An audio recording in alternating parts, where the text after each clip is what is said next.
السلام عليكم. لا تنسوا الاعجاب بالفيديو والاشتراك في القناة تشجيعا لنا لنستمر بنشر المزيد إن شاء الله. السلام عليكم ورحمة الله تعالى وبركاته.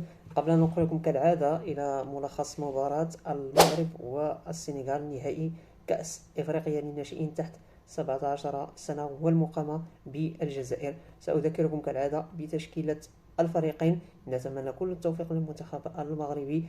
بالنسبة للمدرب سعيد شيبة فيدخل بالتشكيلة التالية: طه بن غوزيل في الحراسة، حمزة كوطون، آدم بوفندار، حمد الحميد أيت بودلال الكابيتانو، آدم شاكير، سيف الدين شلاقمو، عبد الحميد معالي، زكريا وزان، إسماعيل البختي، أيمن النير، وأخيرا محمد حموني.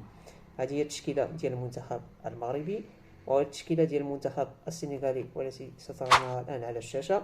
لا داعي لذكر الأسماء لأن ما يهمنا الآن هو المنتخب المغربي. كالعادة نتمنى له التوفيق. للإشارة فقط، فكلا المنتخبين لم يفوزا ولو مرة واحدة بالكأس إفريقيا للناشئين، وبالتالي فهي فرصة كبيرة للمنتخبين.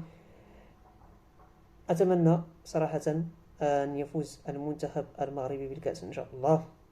لا تنسوا كالعادة الضغط على زر لايك والاشتراك في قناتنا ليصلكم كل جديد.